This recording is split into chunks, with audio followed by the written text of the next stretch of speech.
Si Deo Balbuena o mas kilalang Diwata ay mayroong isang paresan na pinagpipilahan ng libo-libong mga tao. Ngunit ayon pa sa iilan, hindi daw masarap ang pares na ito. Pumunta ko dyan sa Pasay para tikman yan pares. Haba pa ng pila pero nung kumain na ako, hindi naman masarap. To be honest, sayang lang oras ko. Lasang sunog yung chicharon bulaklak.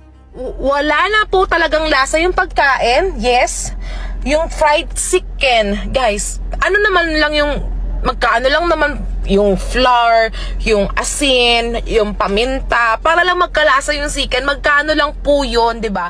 Diwata Pares Overload. Honest review. 6 out of 10. 10 is the highest. Hindi masarap yung kanin. Maybe because dahil only rice. Yung karne at sabaw hindi tugma sa isa't isa. Sadyang mainit lang talaga yung sabaw ni Diwata. At kung hindi nga masarap ang pares ni Diwata, bakit marami pa rin pumipila para kainin ang pares na ito? Hi, ako si AC at sa videong ito tatalakayin natin kung ano nga ba ang meron sa paresan ni Diwata at bakit ito pinagpipilahan ng libo-libong mga tao. Si Deo Balbuena ay unang namataan sa isang news ng GMA noong September 23, 2016 na pinamagatang Bading Sugatan ng saksakin ng dalawang kaibigan niyang nagdodroga umano at sumikat siya dahil sa kanyang mga sinabi sa loob ng news na ito. Nagmula sa kalangitan, lumagapak sa kalupaan, narito na sa inyong harapan ang nag-iisang diwata na mukhang kawatan. Dating binugbog, ngayon dinudumog. Grabe yung pinagdaanan ni Diwata, but look at her now. Sobrang sikat na online at dinudumog ng customers ang pares overload niya. Nakaka-inspire. Gusto ko yung words of wisdom ni Diwata. Laban lang Diwata. Makalipas ang 3 taon noong February 6, 2019, makikita na naman natin si Diwata sa loob ng It's Showtime bilang isang contestant ng Miss Q&A. O Diwata, meron kang 5,000. Congratulations. Anong gagawin mo dyan? Ayun, maghahati kami ng asawa ko. Hoy! May asawa!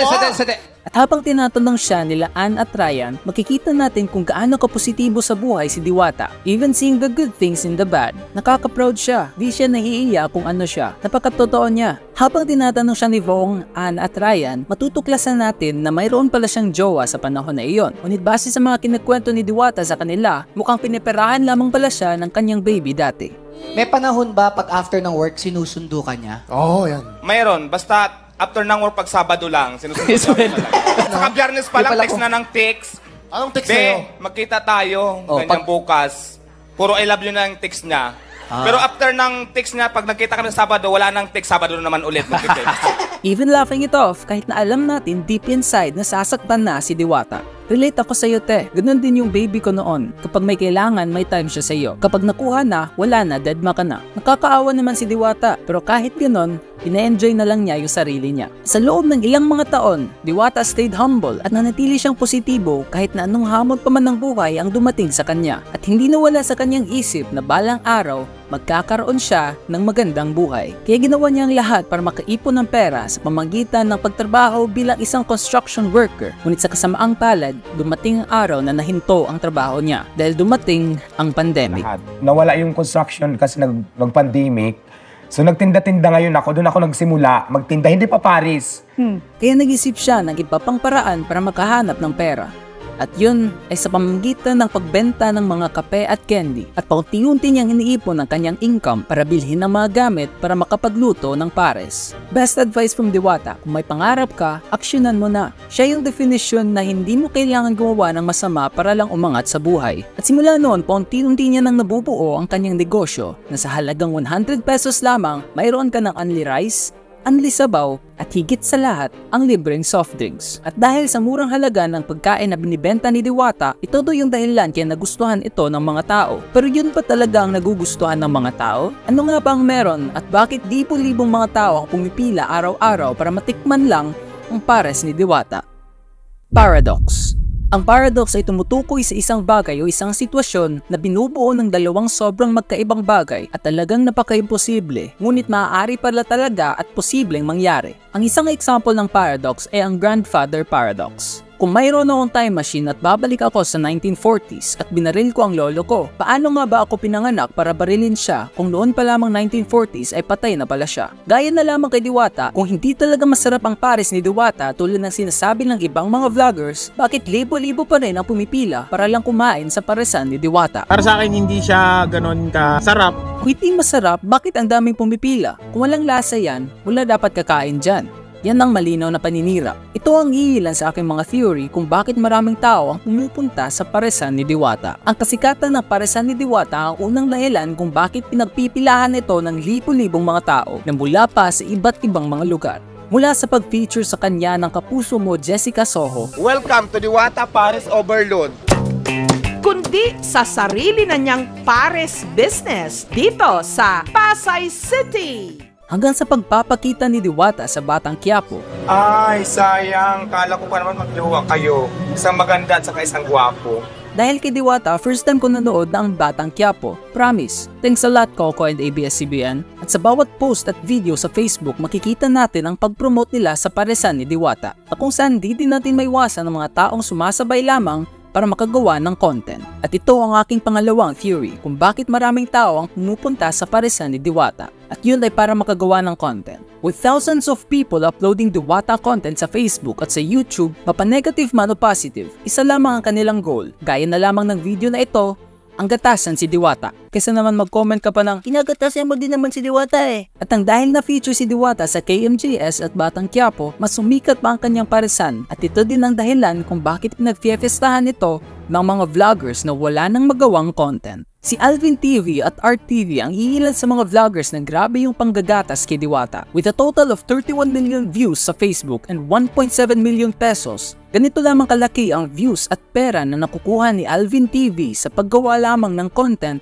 tungkol sa mga ginagawa ni Diwata sa pang-araw-araw. Even renting a place malapit sa paresan ni Diwata para lamang may ma-content araw-araw. Itong mga to, mga boss, they make out of their living kay Diwata. To the point na nabalitaan ko na nagrenta na sila malapit-lapit dyan sa resto ni Diwata para lang talaga may content sila from the start of the morning till the end. Kaya naman pinagtatawanan siya ng ibang mga vloggers gaya na lang sa post ni Makagago sa Facebook na kung saan makikita natin si Alvin TV sa likod ni Diwata na parang anino na niya with the caption, walang kawala kahit saan. Ngunit ayon pa kay Diwata na okay lamang daw gumawa ng mga content tungkol sa kanyang paresan dahil ito daw ay tumutulong para mas marami pang mga customers ang pumunta sa kanyang negosyo. Or in other words, free marketing.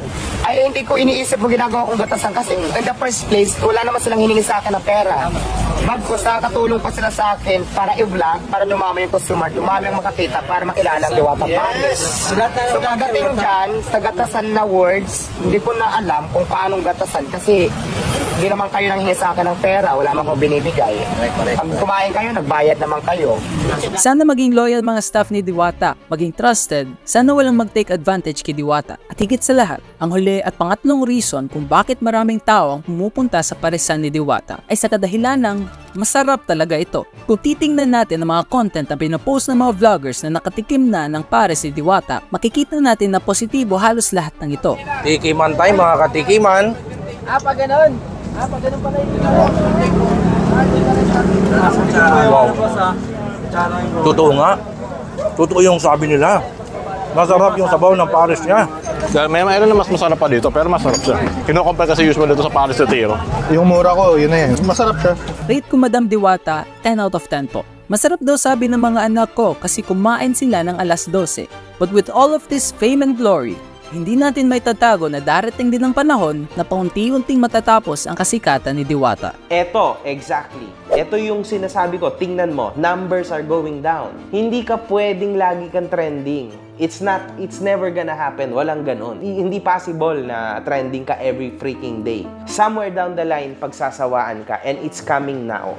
Very, very fast. Kung gaano kabilis yung kinasikat mo, Diwata, ganun din kabilis yung pagbagsak mo. Kaya na lamang sa hotdog sandwich overload ni Kuya Daga na sobrang sikat dati. Darating din ang panahon na maghahanap ang mga tao ng panibagong pagkain o panibagong trend na patok sa kanilang panglasa. At dumarami na rin ang mga taong kumukopya sa business ni Diwata. At gaya na lamang sa hotdog overload ni Kuya Daga na makikita na natin sa maraming street food vendors sa buong Pilipinas, ganun din ang nangyayari sa pares ni Diwata ngayon. At nagkakaroon na ito ng maraming competitor tulad ng Hiwaga Pares at Paresan ni Rosmar, which offers the same value na may pares, only rice at free soft drinks na kung saan mabibili mo sa murang halaga na 100 pesos. Yung pangalan lang yung iniba, pero lahat ng strategy na overload. Gaya-gaya talaga, walang maisip na iba. Grabe, mayaman na nga, gusto pa talaga gayahin business ni Diwata. At dinadagdagan pa nila ito ng iba't ibang mga value. Gaya na lamang ng Paresan ni Rosmar na mayroong anliligo sa kanyang swimming pool.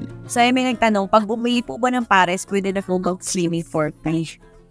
Yes. At makikita din natin ang senyales na nawawala na ang hype dahil sa paunti-unting pagbaba ng mga views ng mga vloggers na gumagata sa kanya. Mula kay RTV hanggang kay Alvin TV, makikita natin ang paunti-unting pagbaba ng kanilang mga views tungkol kay Diwata. Pansin nyo, Alvin, RTV, lahat yung gumagamit sa kanya, pabagsak na lahat ng views. So, as you guys can see, nagtatry na mag-iba itong si Manggagatas numero 1 na si Alvin. Nag-iiba na siya ng content niya, nag-try siya nung isang araw, iba na yung kanyang i-review. Ang tao, ilang buwan lang pagsumikat, saglit lang laos agad, promise. Sad reality. Gayunman, sana hindi mangyari ang mga kaganapang ito kay Diwata at sana mapanatili niya ang kanyang kasikatan dahil sa loob ng 25 years sa loob ng Maynila, mula sa pagtira niya sa ilalim ng tulay hanggang sa pagbebenta ng candy, kahit na ano pa mang pagsubok ang dumadating sa kanya, si Diwata ay nanatiling matatag at mapagkumbaba. Kaya nararapat lang kay Diwata ang lahat ng kasikatang ito. Kaya saludo ako kay Diwata dahil nanatili pa rin siyang positibo at patuloy na lumalaban ng patas kahit na gaano pa man kahirap ang pagsubok na dumadating sa kanyang buhay.